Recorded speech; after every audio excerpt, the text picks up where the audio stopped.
Hello, I'm Alex Crook, talkSPORT's chief football correspondent. This is the talkSPORT YouTube channel, and we're dissecting the biggest football stories of the day.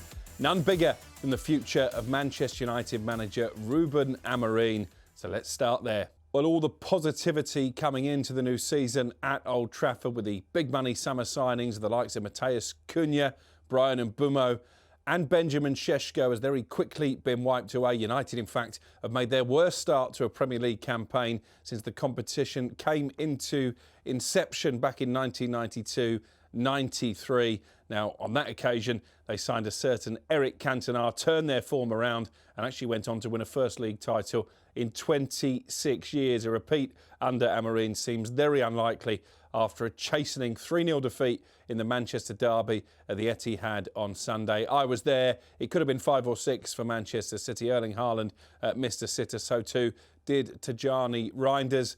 I pressed Ruben Amorim very hard for talkSPORT after that game on his system, the fact he's wedded to a 4-2-3-1 formation, which clearly isn't bringing the best out of this Manchester United team. But as Margaret Thatcher once said famously, he isn't for turning. He says it's not the system to blame for Manchester United's poor run of form, dating right back to the start of Ruben Amorim's tenure. He's won only 8 of 31 Premier League games in charge, but he won't change that shape. I know that's a cause for consternation amongst some of the senior players inside the dressing room at Carrington. You'd imagine that Bruno Fernandes is one of those, the captain, clearly struggling in a deeper lying midfield role. We saw that right back in the Europa League final against Tottenham in Bilbao at the end of last season. So what is the stance from the boardroom at Old Trafford? Well, they're keen to stick with Ruben Amorim. I'm told his job isn't under immediate threat. They've looked into the stats at the start of this season.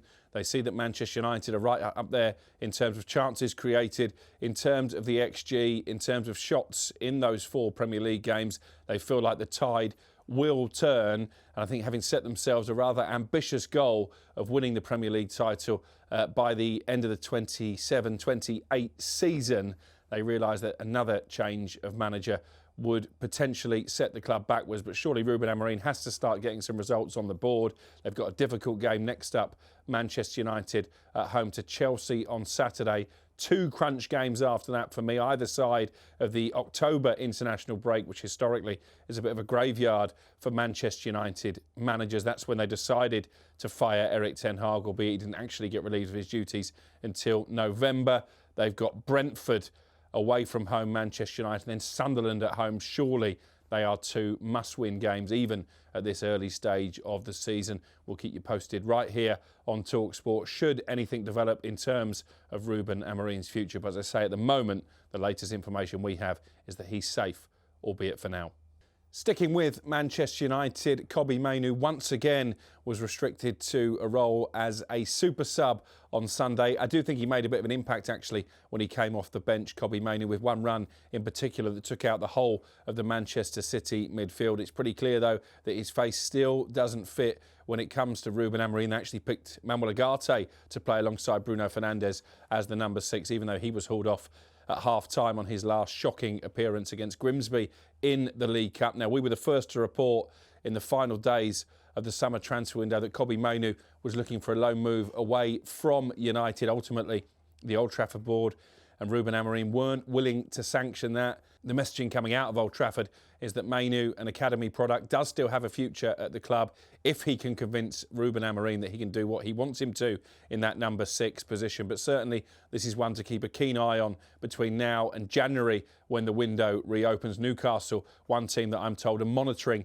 the Mayu situation, potentially Chelsea as well. They've already signed Alejandro Garnacho from United. They took Jadon Sancho on loan last season as well. So a good relationship between the 2 clubs when it comes to trading players. I think the frustration here for Kobbie Mayu and for a lot of Manchester United fans is that this is a player who played a starring role when United beat Manchester City, scored at Wembley in the FA Cup final back in 2024. He played for England in the European Championship final against Spain in Berlin that summer as well. And I think a lot of people, Mayu himself and his teammates, I'm told, are scratching their heads about his fall from grace and why Ruben Amorim seems so determined not to use him. So as I say, I think this is a situation that could evolve and develop between now and when that window reopens in January.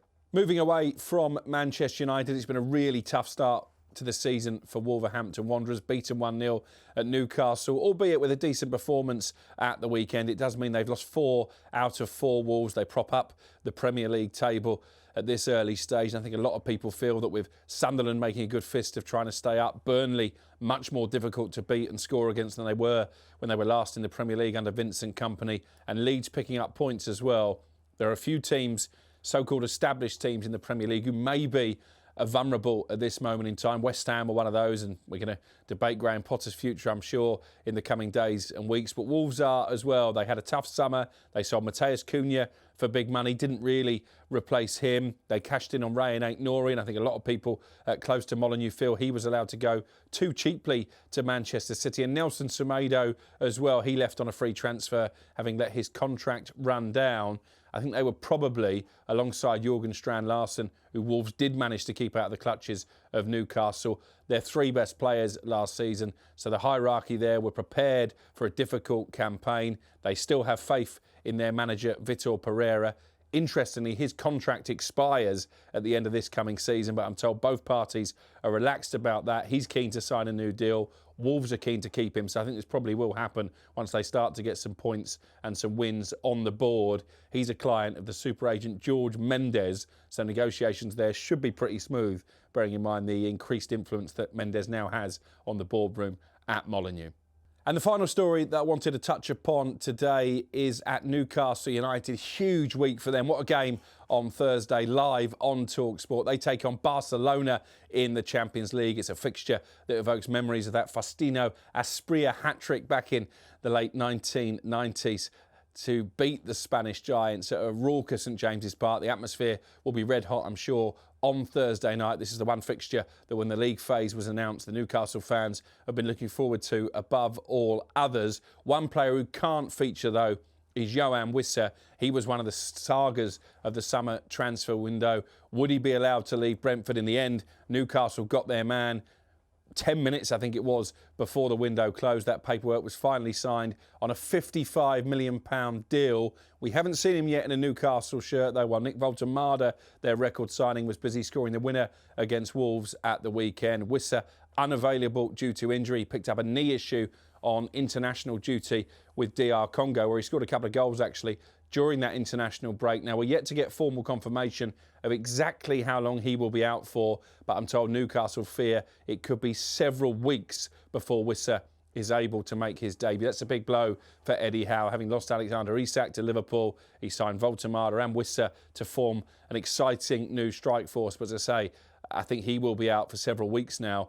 I think Newcastle's frustration will be added to by the fact you've got the African Cup of Nations at the turn of the year. So even if he does come back in a few weeks' time, Wissa, he'll only be able to play a few Premier League games and then he'll be off playing for his country. So really disappointing start to his Newcastle career, and a blow for Eddie Howe as he's looking to mount a Champions League push this season without the star man from last year, Alexander Isak. That's all we have time for today. Stay tuned to the talkSPORT YouTube channel and we will be updating you on all the big football stories as they happen each and every day right here.